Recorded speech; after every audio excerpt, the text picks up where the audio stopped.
Olá a todos, e hoje o vídeo vai ser sobre sepse, mais uma vez, só que uma abordagem prática, pessoal. A gente vai falar sobre o que é realizável, o que é feito no mundo real e para o plantão mesmo, que tem muitos estudos, saindo novos estudos bem interessantes sobre o tema, mas vamos falar um pouco o que mudou na prática, o que a gente faz realmente em vida real. Lembrando, pessoal, para curtir, comentar, se inscrever no canal, participar, compartilhar com os colegas que precisem desse tema, que é muito importante para quem for dar plantão.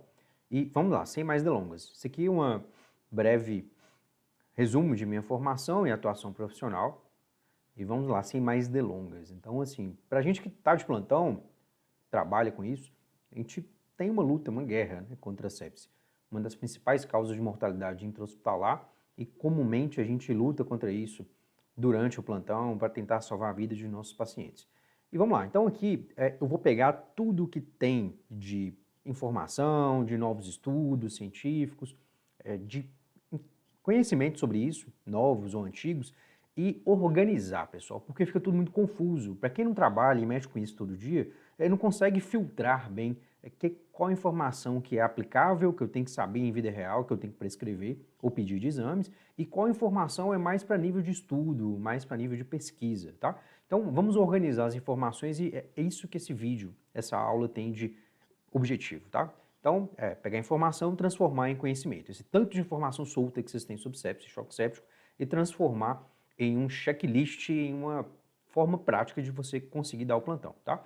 Então, vamos lá. Abordagem prática, sempre focando em diagnóstico e tratamento, a melhor evidência científica disponível e mais atual, e filtrar ou organizar as informações que eu preciso para conduzir um paciente com sepse ou choque séptico. Esse é o objetivo desse vídeo hoje, tá? Então, vamos lá. Então, basicamente, pessoal, todo paciente examinou lá no plantão e tem febre ou hipotermia, taquipneia ou taquicardia, pense em sepse. É igual pensar em sepse, tá? Você só vai falar que não é sepse depois de pensar, fazer um julgamento clínico, analisar e falar, não, isso é por causa desse outro diagnóstico. Se não foi isso, não chegou nessa conclusão, a sepse é uma causa importante desses três sinais e você sempre tem que considerar. Sempre, tá? É sempre ou pode significar a morte do paciente, tá? Hipotensão nem se fala, tá? Então, pressão arterial sistólica é menor que 90, arterial diastólica é menor que 60. Arterial média, que vocês sabem calcular, que é 2 vezes a diastólica mais a sistólica dividido por 3, menor que 65.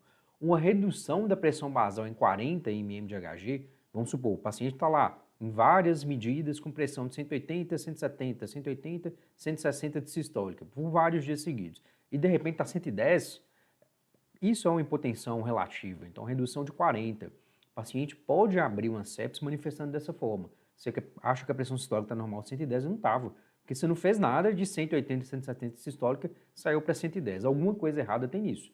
Você não fez nada, não passou medicação nenhuma. Então, essa é a questão, lembrar de ativar o alerta na cabeça sua toda vez que isso acontecer. Hipotensão, confusão mental, rebaixamento de consciência, oligúria, pele fria e pegajosa. Aí já é uma fase mais avançada da sepse. Então está evoluindo aqui com a antiga disfunção orgânica, sepse grave, que nem tem mais esse conceito, ou choque séptico, né? Se tem hipotensão, é choque séptico. Então o paciente já piorou por mais tempo aí, alguns minutos, horas ou dias, tá? Se tiver um desses sinais, lembre-se que pode ser sepse. Mesmo que seja mais tardio, não interessa, você vai ter que fazer alguma coisa. Então lembre que esses sinais podem ser sepse, choque séptico, sim, tá? Mais comumente choque séptico, para chegar nesse ponto.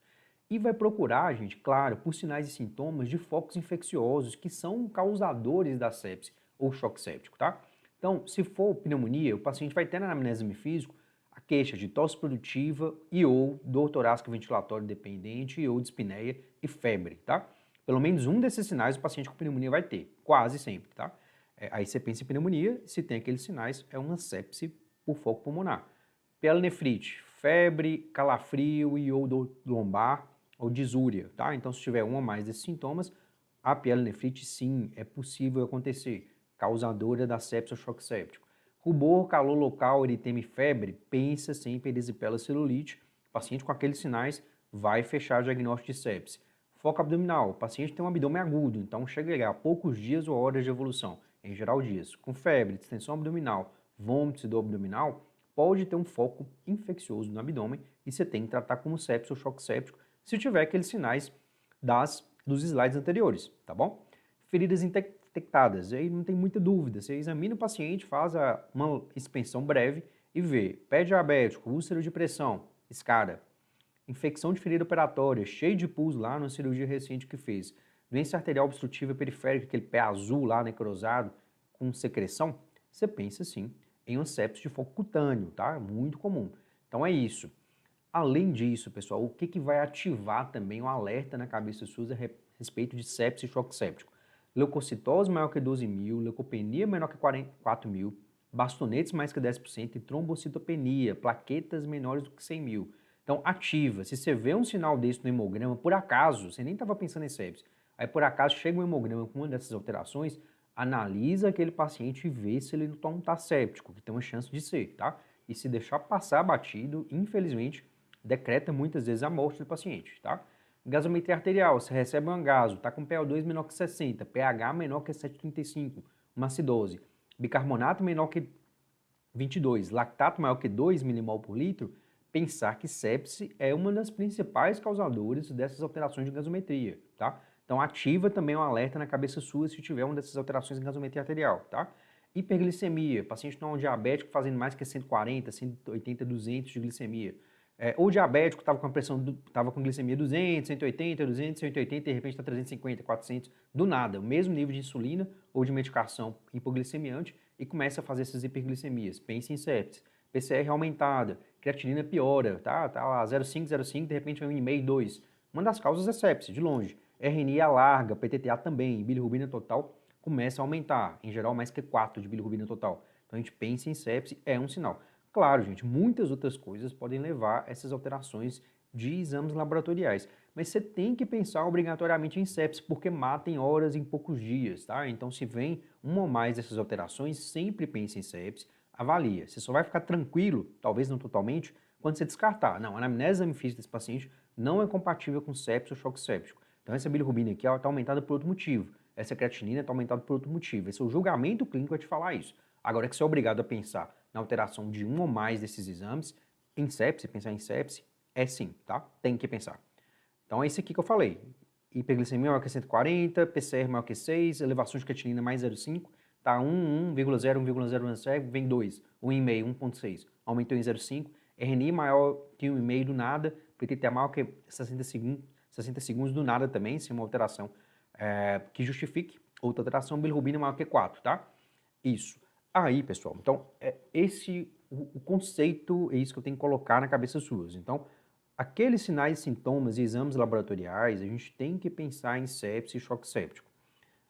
Para a gente fazer um diagnóstico, a gente acaba fazendo critérios diagnósticos. Vamos falar, todos são limitados, tá? Então, nunca vão substituir o raciocínio clínico, mas sim, vocês vão usar como um auxiliar no raciocínio clínico, no diagnóstico de sepse. Então, sempre vai utilizar. Então, pronto-socorro, pronto-atendimento, intercorrência fora de CTI, que eu quero dizer, quick-sulfa, frequência respiratória maior ou igual a 22, mais alteração de estado mental ou pressão arterial sistólica menor ou igual a 100, dois desses critérios, com foco infeccioso são aqueles slides que eu falei lá atrás, que fala de pneumonia comunitária, de erisipela celulite, pielonefrite. Então, se tiver dois desses sinais mais um foco infeccioso, até provar o contrário é sepse, trata como sepse, não interessa, fala assim, mas isso é mais um critério prognóstico, diagnóstico, isso é estudo a nível de pesquisa, então sempre vai ter que ter esses questionamentos, mais estudos sobre isso, essa filosofia, tá?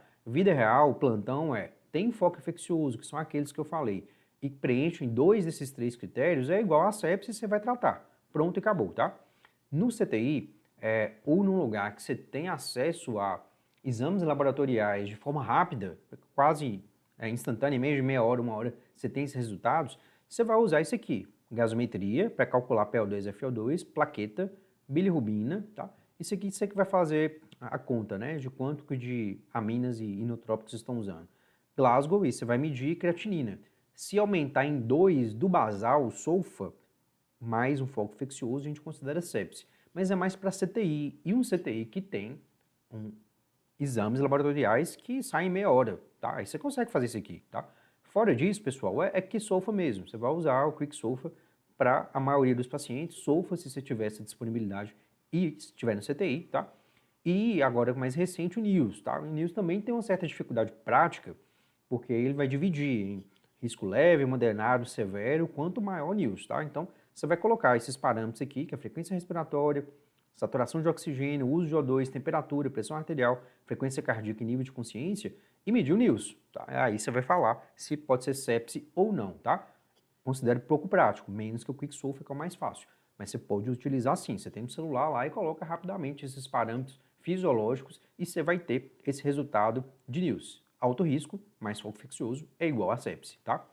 E agora, né, como nos últimos anos, de 2022 para cá principalmente, a inteligência artificial está sendo utilizada para ver os parâmetros no prontuário eletrônico do paciente mesmo e avisar os médicos quando o paciente está em risco ou tem uma suspeita de sepse, tá? Então, assim, ainda não vi na prática, estou querendo ver como é que funciona isso, mas, por favor, gente, dá uma estudada. Esse é o estudo que realmente foi o Angular, né, que é assim, um estudo mais forte sobre isso que a gente tem, de maior evidência científica, e dá uma lida, e fala uma opinião, chega a conclusão suas, assim. Para nossa realidade, eu acho, ainda não é uma coisa que realmente real, palpável, tá? Mas pode ser uma coisa que em poucos anos vai dominar o diagnóstico de sepse e vai dar pra gente esse diagnóstico assim de mão beijada, tá? Mas dá uma lida nesse estudo daqui, pra vocês procurarem ele, ler o estudo completamente e chegarem às suas próprias conclusões, tá? Então lembrar disso de inteligência artificial nesses próximos anos aí. É claro que alguns lugares que é referência vai ter isso desde já, tá? Agora vamos lá, gente. Fechou o diagnóstico de sepse ou choque séptico. Como é que você maneja? O que tem que fazer obrigatoriamente, tá? Então são essas 5 coisas, tá? Então, se você acha ou tem certeza que tem sepse ou choque séptico, é igual fazer essas 5 coisas. Vamos começar pela primeira, reposição volêmica com cristalóide, tá? Então você vai fazer o soro fisiológico, o ring lactato, 30 ml por quilo, de 500 em 500 ml em bolos, ou seja, infusão rápida, no acesso periférico de grosso calibre, que é o gel 14, 16 ou 18, e na primeira hora do diagnóstico, não perde tempo, tá? Isso aqui salva vida. E vai fazer isso até completar em 3 horas. A gente tem que fazer essa reposição volêmica, tá? Tem um estudo de fevereiro de 2023 que fala que talvez se a gente pegasse menos pesado nessa reposição volêmica, fosse melhor para os pacientes. Esse estudo compara, então, uma abordagem restritiva ou liberal. A liberal usa mais ou menos 3.600, esses 30 ml por quilo, a liberal em torno de 1.500, 2 litros de soro, né? Um pouco menos, tá? E usou mais inotrópico, noradrenalina, por exemplo, de forma mais precoce e por mais tempo. E parece que não teve diferença de mortalidade e o paciente não edemaciou tanto. Não acho que mudou na nossa prática ainda. A gente continua fazendo isso aqui, esses 30 ml por quilo, mas por favor, gente, dá uma lida. É um estudo legal, interessante, de uma metodologia, assim, fantástica. E estudem e tirem suas conclusões. Dá para diminuir a quantidade de volume que a gente usa na sepse? Aí vocês vão chegar às suas próprias conclusões. É a minha opinião pessoal ainda, tá?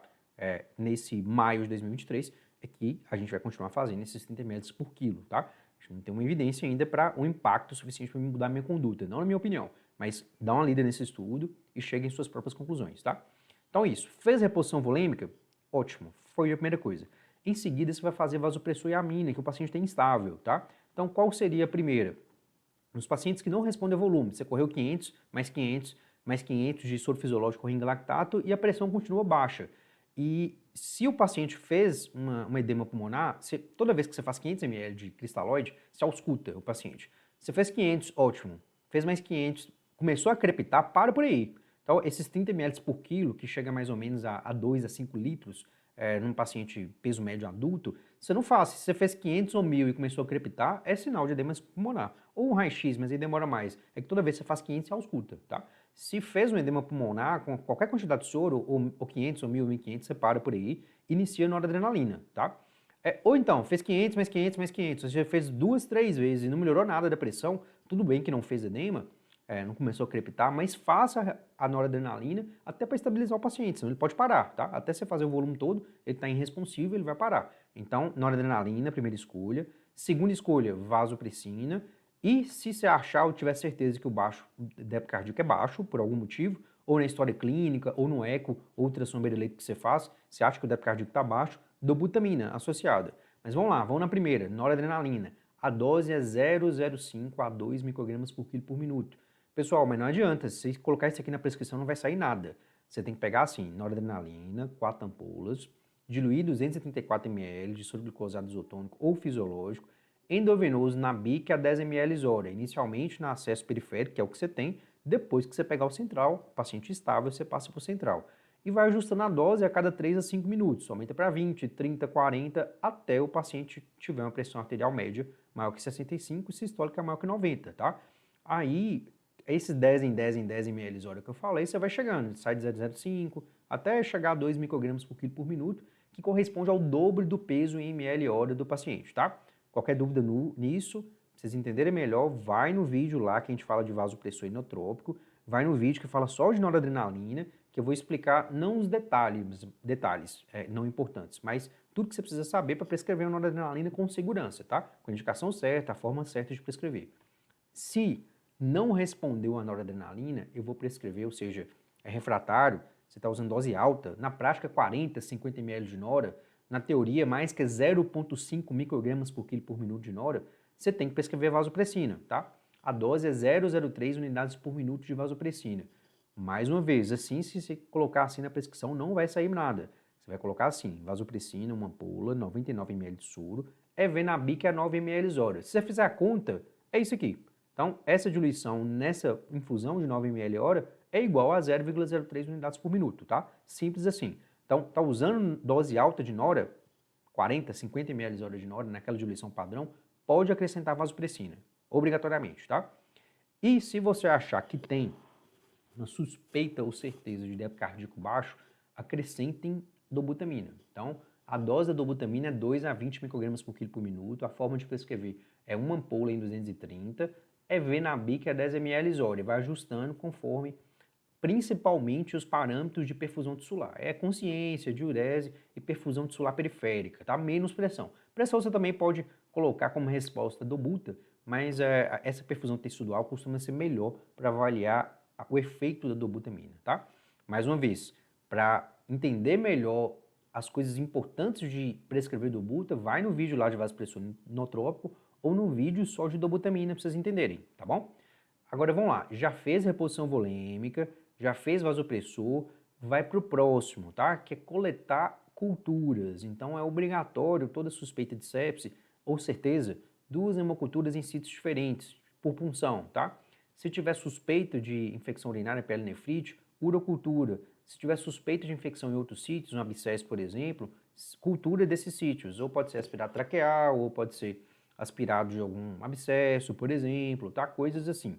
Então, as culturas, principalmente as hemoculturas, são obrigatórias, tá? Coletou as 2 hemoculturas, perfeito. Se as hemoculturas atrasarem o antibiótico em mais de 1 hora, não faça. Faz o antibiótico e depois colhe cultura. Tudo bem que a efetividade da cultura pós-antibiótico é menor do que a pré-antibiótico, mas é o que você pode fazer. Você não vai atrasar o tratamento que vai salvar a vida da pessoa, porque seu sistema de laboratório lá não está coletando a cultura rápido, tá? E antibiótico terapia empírica, tá, gente? Vamos para a quarta coisa que em 1 hora do diagnóstico você tem que fazer. Em menos de 1 hora você vai fazer isso aqui tudo, ok? Se você não fazer reposição volêmica com vasopressor, o paciente para. Tá? Rapidinho, ele está instável. Então faça isso. Estabilizou, coleta a hemocultura e inicia antibiótico. Como é que é essa antibiótico terapia empírica? Que você não vai saber qual bactéria que é, nunca vai saber, a não ser depois de 3, 5, 7 dias quando sai o resultado da cultura. Então, antibiótico terapia empírica, você tenta adivinhar, ou seja, risco, maior chance de acertar, tá? Então, cada serviço, cada hospital tem uma quantidade, certas bactérias que são mais prevalentes, tem mais resistência a tal e tal antibiótico, então tem protocolos específicos em cada instituição.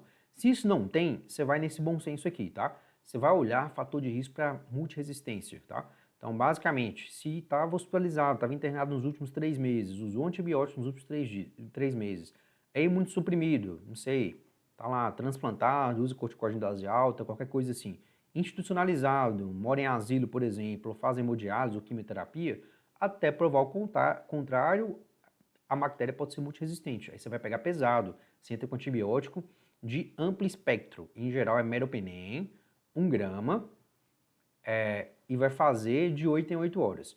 Pessoal, é muito importante você prescrever certinho assim. Então, você pega 1 grama, dilui em 20, faz em 15 a 30 minutos, mas na prática, a maioria das vezes a gente dilui 1 grama e coloca lá de 8 em 8 horas, tá?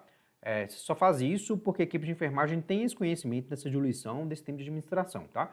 Se tem alguma dúvida, se o pessoal sabe, então prescreve exatamente daqui, tá? Tira foto desse slide e copia, tá? Vancomicina é a mesma coisa, 1 grama, dilui, você põe em 10, redilui em 250, administra de 12 em 12 horas, de 60 a 90 minutos. Nunca faça menos que 60 minutos, porque pode ter a síndrome do homem vermelho. Então é isso, para paciente que tem fator de risco para GR multiresistente, é igual passar antibiótico de amplo espectro, que são esses dois, tá? Pode passar esse aqui pipetazo no lugar do meropenem? Pode, tá? Depende do serviço que você tá. Cefepime é a mesma coisa, tá? Mas, assim, para ser o melhor espectro possível, seria Merivanco no paciente que tem risco para GR multiresistente, tá?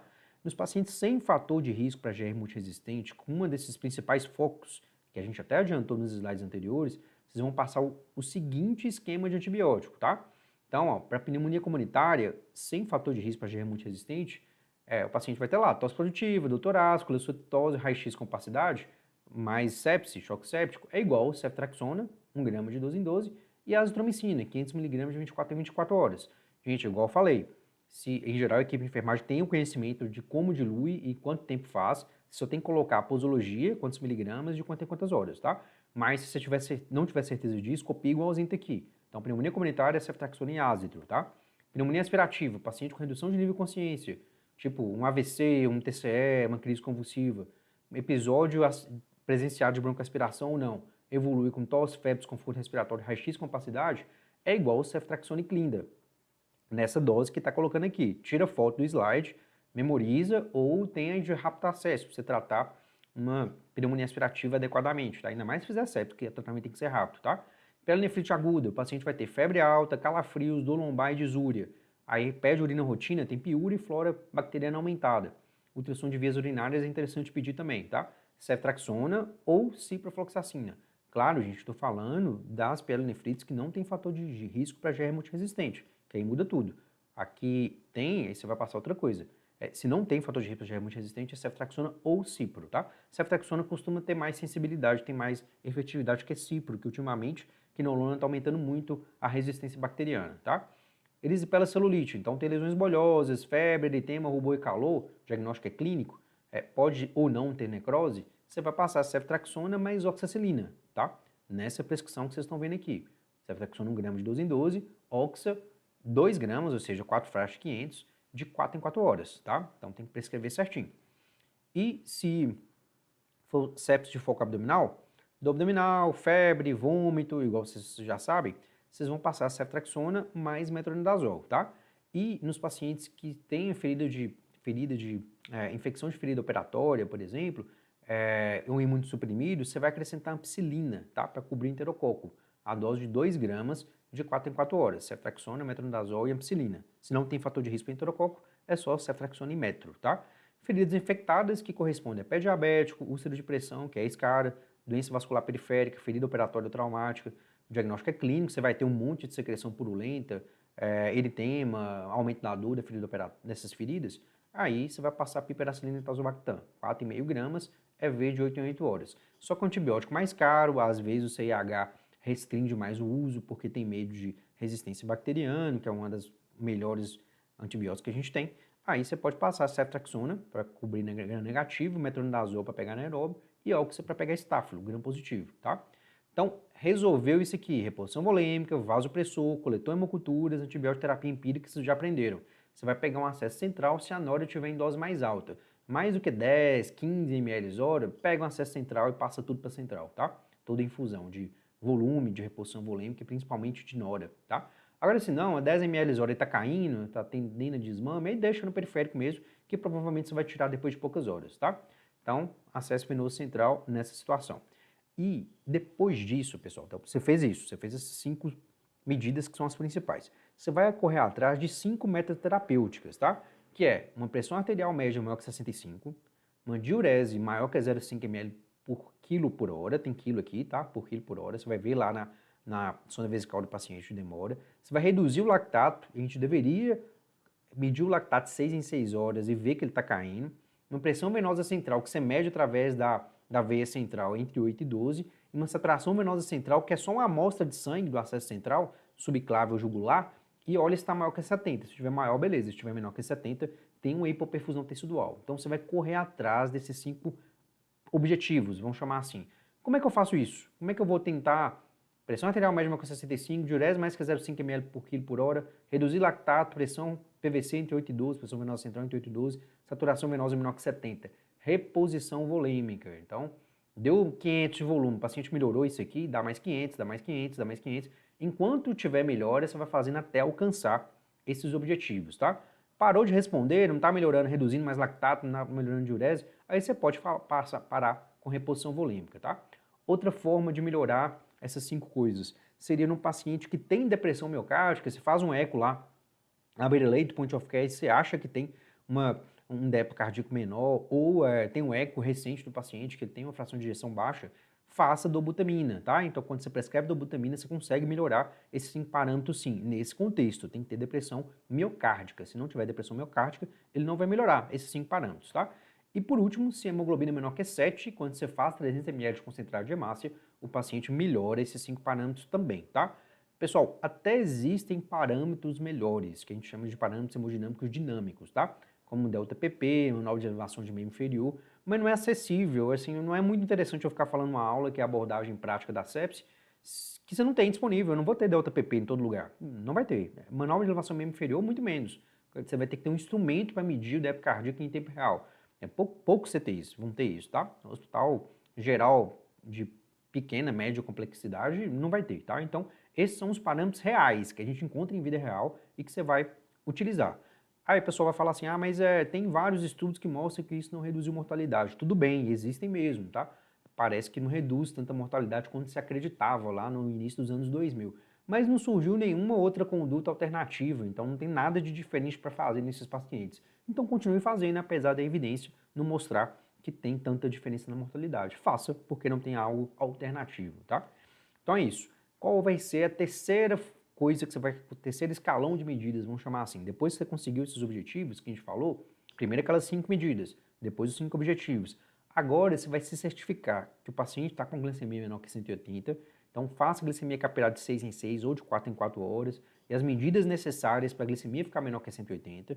Prescrevam hidrocortisona, tá, pessoal? Toda vez que a nora estiver em dose alta, mais que 0,5 microgramas por quilo por minuto. Em geral, isso aí corresponde a 20, 30 ml hora de noradrenalina num paciente com choque séptico de peso médio, tá? Se tiver mais que 20, 30 ml hora de noradrenalina, ou seja, mais que 0,5 microgramas por quilo por minuto, prescreve hidrocortisona, 100 mg EV de 8 em 8 horas por 5 dias. Não melhora a mortalidade, mas costuma diminuir a necessidade de nora, tá? Controle de foco, que a gente chama de forma brincadeira de bisturicilina. Então, o antibiótico não chega em cateter infectado, não chega em abscesso. Você tem que tirar cateter infectado, seja cateter venoso central, seja sonda vesical de demora, e pedir o cirurgião para drenar abscessos ou cavidades com pulso, tá? Porque senão não vai resolver, o antibiótico não chega lá, tá? E ventilação mecânica protetora, que é baixa pressão e baixo volume, tá? Então, na dúvida, estuda a ventilação mecânica. Tem uns 2 ou 3 vídeos no canal sobre isso, que você vai entender melhor quando a ventilação mecânica é de baixa pressão e baixo volume, ou seja, protetora, tá? E depois de alguns dias, você sempre vai checar o resultado das hemoculturas, você passou lá Merivanco. Aí a cultura vem algo que é sensível a ceftriaxona. Sim, faz sentido a gente suspender Merivanco e prescrever ceftriaxona. Se é um germe conhecido no hospital, que tem esse perfil de resistência, você tem uma segurança em relação ao serviço de microbiologia, que é aquilo lá mesmo, você pode descalonar, tá? Profilaxia de úlcera de estresse, então vai passar o omeprazol em todo paciente séptico com choque séptico. 40 mg EV de 24 a 24 horas.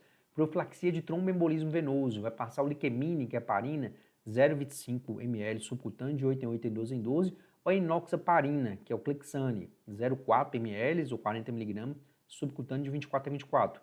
Profilaxia para pneumonia associada à ventilação mecânica, tem que passar a higiene oral clorexidine, assegurar balonete insuflado, sempre, tá? Então parecem medidas simples, mas e cabeceira elevada, 30 a 45 graus. Parecem medidas simples, mas são efetivas, muito efetivas contra a pneumonia associada à ventilação mecânica. E profilaxia de úlcera de pressão. O paciente tem que realmente mudar de decúbito de 2 em 2 horas, tá? Então vocês vão fazer tudo isso, tá? Pessoal, então qual o checklist da sepse e choque séptico? Então, tenha certeza que você fez reposição volêmica com cristalóide na dose adequada, 30 ml por quilo, a não ser que o paciente não tolere. Tenha certeza que você passou o vasopressor, que em geral nessa ordem, noradrenalina, se não respondeu a nora, passar a vasopressina, se tiver depressão miocárdica, passar a dobuta, coletar 2 hemoculturas, nem que seja depois, se atrasar, mas antes, claro que preferencialmente é melhor. Prescrever antibiótico terapia empírica correta, tá? Pegar um acesso central se nora mais que 10 ml hora. Depois disso, pessoal, recapitulando, através da reposição volêmica e menos frequentemente da dobutamina, se depressão miocárdica e de concentrado de hemácia e hemoglobina menor que 7. Corra atrás desses 5 objetivos, uma pressão arterial média maior que 65, diurese mais que 0,5 ml por quilo por hora, tá? Reduzir lactato, pressão venosa central entre 8 e 12, saturação venosa maior que 70. Através dessas 3 maneiras. Tem coisa melhor? Tem, só que não é disponível. Então, eu corro atrás desses 5 parâmetros estáticos, que é o que a gente tem em qualquer lugar, tá? E segundo escalão de medidas, manter glicemia menor que 180, prescrever hidrocortisona 100mg EV de 8 em 8 por 5 dias, sinora mais que 20, 30 ml hora, controle de foco, que é bisturicilina, que é drenar abscesso ou retirar acesso infectados, acessos venosos centrais, né, infectados, e ventilação mecânica protetora, que é baixa pressão, baixo volume. Estude sobre ventilação mecânica, tá? E depois disso, terceiro escalão de medida, que em geral é 24 horas depois, dias depois. Olhar os resultados das hemoculturas, prescrever omeprazol para evitar úlcera de estresse, prescrever heparina ou enoxa para evitar TEV, tromboembolismo pulmonar, TEP, prescrever as medidas para evitar pneumonia associada à ventilação mecânica, se o paciente estiver entubado, claro, e prescrever as medidas para evitar a úlcera de pressão, tá? Então, sempre façam isso em toda sepse e choque séptico. Guardem esse checklist na cabeça, no celular ou num caderno, e toda vez que você está conduzindo um paciente com sepse e choque séptico, faça. Olhe se você fez item por item, que se você fez, efetivamente você vai salvar a vida do paciente. Você dá a melhor chance possível dele se recuperar do choque séptico, tá? Pessoal, então é isso. Muito obrigado por assistir. Até o próximo vídeo. Bons estudos e bom plantão.